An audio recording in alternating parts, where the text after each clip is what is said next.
Hello, hello. Rudranil বলছেন? হ্যাঁ। বলছি News 24/7 থেকে বলছি। এই মুহূর্তে বলুন। যেটা সব থেকে বড় খবর, ছোট ভাই বাবুনের সঙ্গে সম্পর্ক ছিন্ন করলেন মমতা।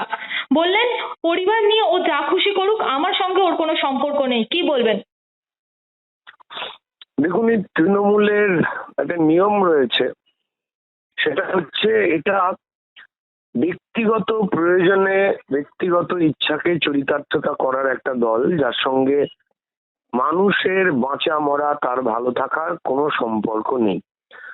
তাই এদের যখন কারুর সঙ্গে কারুর হিসেব, বিশেষ করে টাকা পয়সার হিসেব, দেনা পাওনা এগুলো মেলে না, তখন বিভিন্ন জন ফোঁস করে ওঠেন।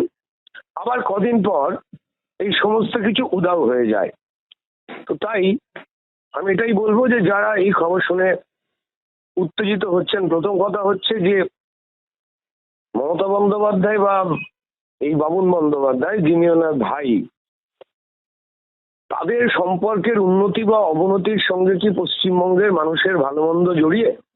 একদমই জড়িয়ে নেই। বরং যতদিন তৃণমূল ক্ষমতায় রয়েছে, আজ অব্দিও পশ্চিমবঙ্গে সারাক্ষণ চুরি, দুর্নীতি, অন্যায়কে প্রশ্রয় দেওয়া, মানুষের অধিকার লুট, চাকরি লুট, বালি কয়লা গরু লুট, আবাসের বাসা লুট, জল জীবনের লুট, জব কার্ড লুট, গরিবের রেশন লুট, বাচ্চাদের মিড ডে মিলের লুট, এই সবকিছু হচ্ছে। আর এই লুটের হাত থেকে হিন্দু, মুসলমান, শিখ, খ্রিস্টান সহ সমস্ত ধর্মের মানুষ কেউই বাঁচতে পারেননি। তো ফলত এই যে ব্যানার্জি পরিবার, আমরা দেখেছি যে মমতা বন্দ্যোপাধ্যায় পুলিশ মন্ত্রী হয়ে গিয়ে যেমন ক্রিমিনালদের ধরেন না, শেখ শাহজাহানদের আগলে রাখেন, ঠিক তেমনি কোন এক জাদু বলে মমতা বন্দ্যোপাধ্যায় মুখ্যমন্ত্রী হওয়ার পর থেকে তার পরিবার এবং পরিবারের ঘনিষ্ঠ, তার মন্ত্রীরা এবং তাদের পরিবার বা ঘনিষ্ঠরা, তাদের আঙুল ফুলে কলা গাছ হয়েছে। তাদের কাকা কাকু, ভাইপো ভাইজিরা তারা প্রয়োজনের বাইরে গিয়ে বড় লোক হয়েছে। এবং দুদিন আগেই দেখবেন যে মমতা বন্দ্যোপাধ্যায় নিজেই বলেছে যে অভিষেক বন্দ্যোপাধ্যায় বিয়ে করেছে, বাচ্চা আছে, এবার তার সমস্ত সম্পত্তি অ্যাটাচ করে দেওয়া হয়েছে, নিয়ে নিয়েছে, তাই তার নাকি খাবার পয়সা নেই। তো পশ্চিমবঙ্গের মানুষকে তিনি বোকা ভেবেছিলেন, তার জবাব ক্রমাগত অত্যাচারের ফলে মানুষ পেয়ে গেছেন। তাদের জনগর্জন সভা বলছেন যে সাধারণ মানুষ মোদীকে নেবেন নাকি টিন বা চালের বাড়ি থেকে যিনি এসছেন অর্থাৎ মুখ্যমন্ত্রী তাকে বেছে নেবেন? প্রথম কথা হচ্ছে, দেখুন, যদি কেউ পাকা বাড়িতে থাকে সেটা তার তো কোনো অপরাধ নয়। তিনি চুরি জচ্চুরির সঙ্গে জড়িয়ে যাচ্ছেন কিনা, চুরি জচ্চুরিকে প্রশ্রয় দিচ্ছেন কিনা, সেটাই প্রসঙ্গ। আপনি পাকা বাড়িতে থেকে যদি অন্যায় করেন তাহলে সেটা অন্যায়, আপনি টালির চালে থেকে যদি অন্যায় করেন সেটাও অন্যায়।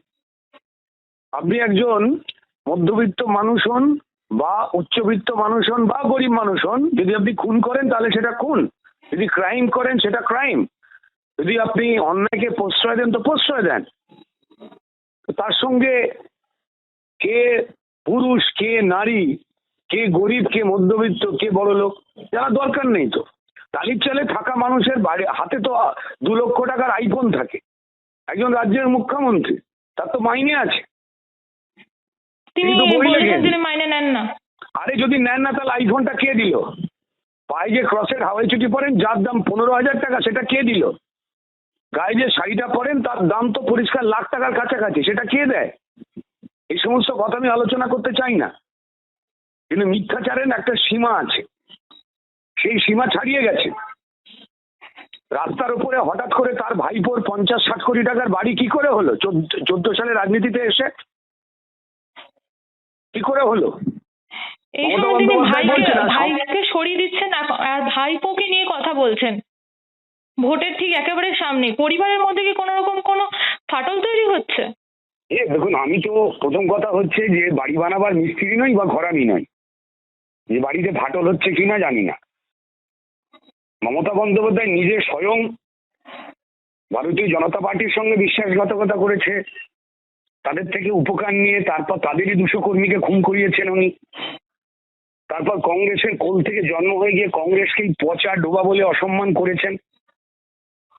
তো ওনার চলাফেরা এবং বেড়ে ওঠার ছত্রে ছত্রেই কিন্তু বেইমানি রয়েছে, কথা না রাখা রয়েছে, এবং সকাল বিকাল কথা পাল্টি খাওয়া আছে, যা পশ্চিমবঙ্গের মানুষের মুখস্থ হয়ে গেছে।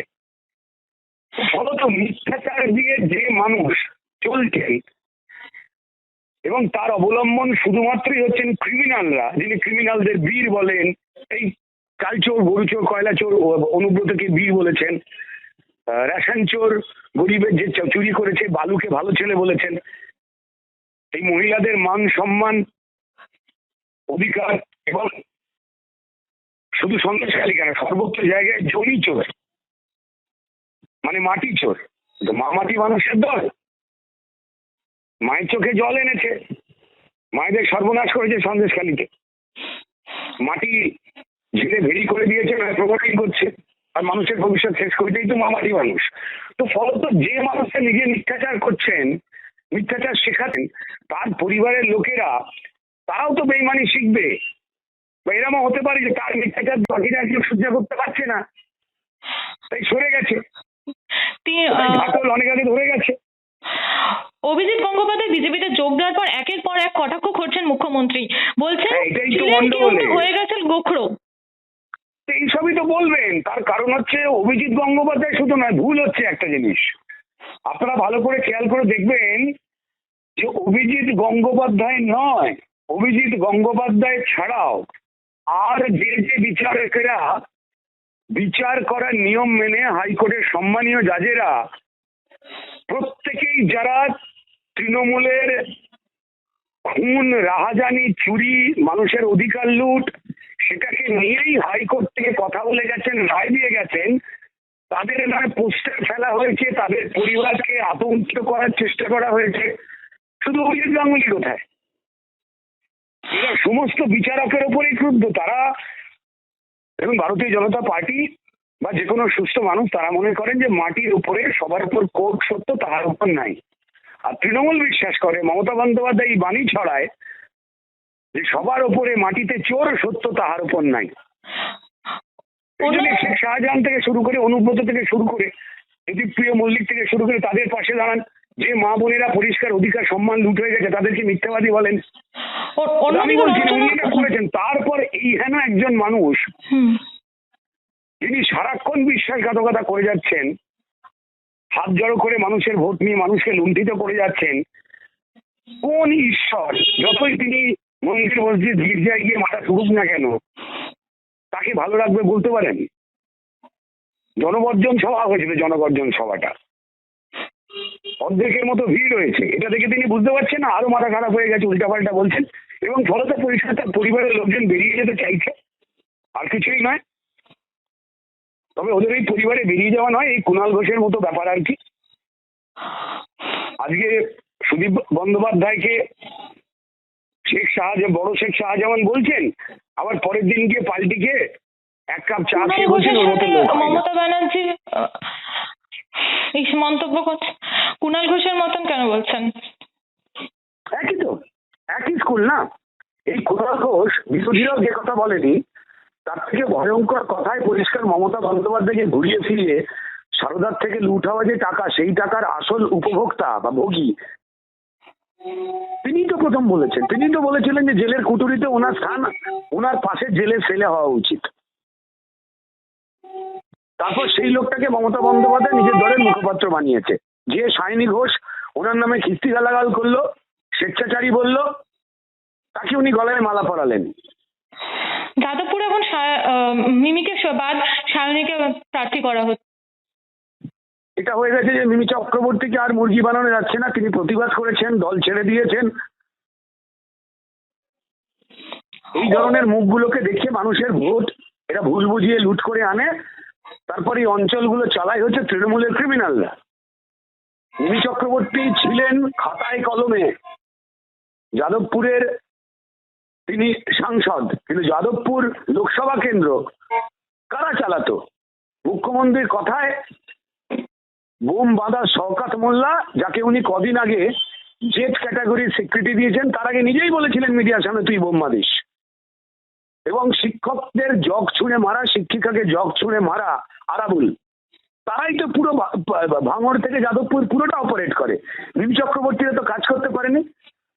যারা একটু রাজনীতির খোঁজ খবর রাখেন, যাদের ব্রেন ঠিক আছে, তারা ভালো করে জানেন যে মিমি তার এলাকার রাস্তা বানাবার জন্য, একটি রাস্তা যা বহুদিন ধরে খারাপ ছিল সেটা বানাবার জন্য চেষ্টা করেছিল, সেটা শুনে তৃণমূল মন্ত্রিসভা 2 নম্বর মন্ত্রী ববি হাকিম হেসেছিলেন এবং তাকে নিয়ে তাচ্ছিল্য করেছিলেন।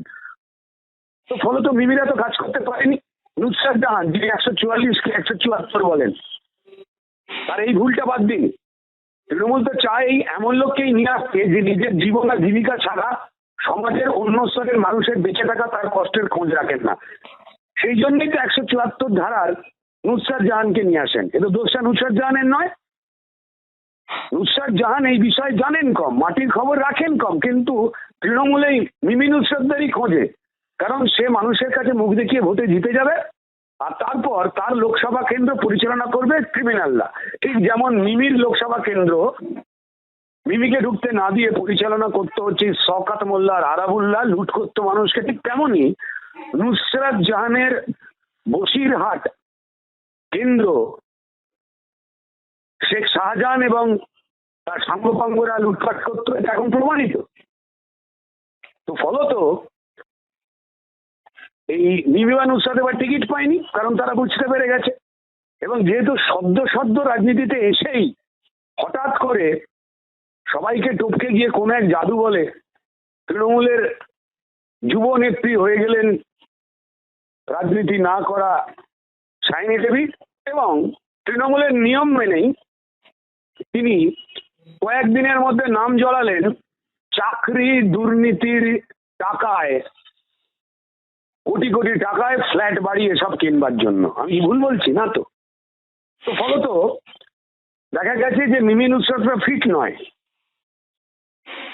অন্যদিকে রচনা বলছেন হুগলির মানুষ আমাকে পেয়েছে লাকি, কি বলবেন?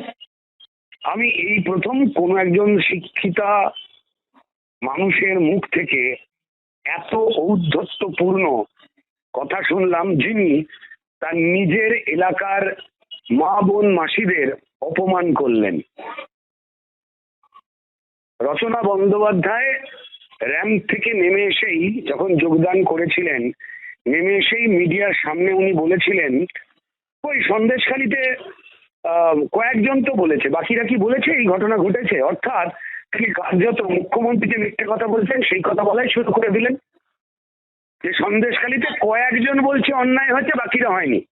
তাহলে শাহজাহান কেন ধরা পড়লো? অপরাধ করেনি তো, এসেই মিথ্যে কথা বলা শুরু করলেন। এবং তিনি বলেই দিলেন যে তিনি প্রার্থী হয়েছেন, এটা যেন হুগলির যারা ভোটার রয়েছেন তাদের বাবা 14 পুরুষের ভাগ্যি, তারা লাকি। আরে আপনি লাকি যে আপনি হুগলির সম্পর্কে পশ্চিমবঙ্গের গ্রাম বাংলার মানুষের দুঃখ কষ্ট বা তার সমাধান, তাদের প্রয়োজন, তাদের আশা প্রত্যাশা কি, সেগুলো না জেনেও আপনাকে নিশ্চয়ই হুগলির কোন শেখ শাহজাহান ফিট করাই রয়েছে। আপনি মানুষ ঠকিয়ে যদি ভোটে জিতে যান তো তাহলেই শেখ শাহজাহানরাই চালাবে, ঠিক যেভাবে মিমি নুসরাতদের এলাকা ওই শওকত এবং শাহজাহানরা চালাতো। যদিও সেইটা হবে না যে আপনি টিভি, একটা কথা আছে না, বোনেরা বোনের সুন্দর, শিশুরা মাতৃ পড়ে। দেখুন, রাজনীতিতে যে কোনো জীবিকারই মানুষ আসতেই পারেন। আমি একদমই বলছি না যে যারা অভিনেতা অভিনেত্রী রয়েছেন বা যারা অধ্যাপক রয়েছেন তারা আসবেন না, অবশ্যই আসবেন, কিন্তু তৃণমূল বেছে বেছে তাঁদের নিয়ে আসেন যারা নিজের ব্যক্তি স্বার্থ ছাড়া অন্যদিকের খবর রাখেন না, বা নিজের স্বার্থ ছাড়া অন্য মানুষের দুঃখ কষ্ট লাঘব করার কথা ভাবেন না। তারা জিতে যান, তার মধ্যে একটা লেনদেনের গল্প চলে এবং তিনি নিজের মুখ দেখিয়ে জিতিয়ে দিয়ে তারপর শেখ শাহজাহান বা আরাবুল বা শওকত মোল্লাদের ছেড়ে দেওয়া হয়। আপনারা মিলিয়ে নিন, আমি মিথ্যা কথা বলছি না, যারা আমাদের শ্রোতা রয়েছে তারাও মিলিয়ে নিচ্ছেন। তবে এরম ভাববার কোনো কারণ নেই। লকেট চট্টোপাধ্যায় কিন্তু সিনেমার জগৎ বহুদিন ধরে ছেড়ে মাঠে ঘাটে রাস্তায় নেমে লড়াই আন্দোলন করে ওই জায়গায় গেছে, এবং লড়াইটা আসলে কিন্তু চোর বনাম চোর ধরাদের লড়াই। তৃণমূল বা মমতা বন্দ্যোপাধ্যায় প্রার্থী করেছেন, চোরের দলের প্রার্থী হয়েছেন রচনা, এবং পরিষ্কার যারা চোর ধরছে, যারা পশ্চিমবঙ্গের সাধারণ মানুষের কথা তুলে ধরতে গিয়ে, মানুষের অধিকার নিয়ে সোচ্চার হতে গিয়ে যে ভারতীয় জনতা পার্টির 200-র ওপরে কর্মী এখন খুন হয়ে গেছে তৃণমূলের হাতে, যারা চোরকে পরাস্ত করেই ছাড়বে, তাদের সিম্বল হয়ে দাঁড়িয়েছে গতবার যা মানুষ যাকে চুজ করে এনেছিলেন সেই লকেট চট্টোপাধ্যায় এবারে। সুতরাং দেখা ভালো যে নরেন্দ্র মোদী ভার্সেস মমতা বন্দ্যোপাধ্যায়ের লড়াই চোর বনাম চোর ধরিয়েদের লড়াই, দুর্নীতি বনাম মানুষের উন্নতির লড়াই।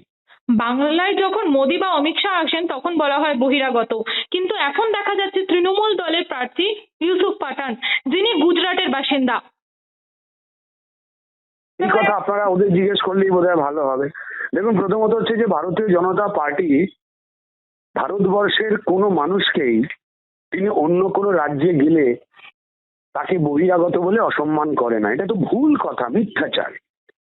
কিন্তু এই একই অজুহাত তুলে আমার প্রধানমন্ত্রী, আমার স্বরাষ্ট্রমন্ত্রী বা অন্যান্য কেন্দ্রীয় মন্ত্রীরা দেশের, তারা যখন পশ্চিমবঙ্গ প্রদেশে এসেছেন রাজনৈতিক কাজে বা অন্য কাজে, তখন কিন্তু এই মমতা বন্দ্যোপাধ্যায় এবং তার দলকে দিয়ে বলা করিয়েছিল এরা হচ্ছে বহিরাগত, অর্থাৎ ভারতবর্ষের মধ্যে থেকেই একটা বিচ্ছিন্নতাবাদী কথার জন্ম দিয়েছিল। আমরা কিন্তু কখনো এটা নিয়ে কথা বলি না। আমরা অবাক হয়ে গেছি যে মানুষ সহ্য করছেন কি করে। তৃণমূল যখন আমাদের বহিরাগত বলে পশ্চিমবঙ্গের কিছু সহজ সরল বোকা বানাতে পারলেন মানুষকে, তো তারপর এই তৃণমূল শত্রুঘ্ন সিনহাকে নিয়ে এলেন, যার পশ্চিমবঙ্গে বাড়ি নেই, যার পশ্চিমবঙ্গ সম্পর্কে ওয়াকিবহাল নয়, বৃদ্ধ হয়ে গেছেন একটা মানুষ। উনি যবে থেকে সাংসদ হয়েছেন, কতদিন তিনি আসানসোলের মানুষের সঙ্গে কথা বলেছেন নির্বাচনের পরে এসেছেন সবাই জানে। এবারে দেখে নেবেন, মিলিয়ে নেবেন যে মানুষ ওনাকে আর জেতাবে না, রিপিট করবে না। যাই হোক, তবু আমরা বহিরাগত বলছি না, মানুষ বলুক যে তৃণমূলের তঞ্চকতা কি। ইউসুফ পাঠান অবশ্যই তিনি যেখানে খুশি দাঁড়াতে পারেন, আমরা একদমই বহিরাগত বলবো না, কারণ উনি ভারতবর্ষের মানুষ। এই গুজরাট থেকে আসা বিজেপি নেতাদের তুলে কথা বলা, তৃণমূল নিজেরাই নিজেদের ছোট করলো যখন গুজরাট থেকে ইউসুফ পাঠানকে তুলে নিয়ে এসে পশ্চিমবঙ্গে মুসলিম অধ্যুষিত এলাকাতে প্রার্থী করলো। আপনারাই জবাব দিন, আপনারাই দেখুন এদের পঞ্চকতা। শুধু তাই নয়, রাজ্যসভাতে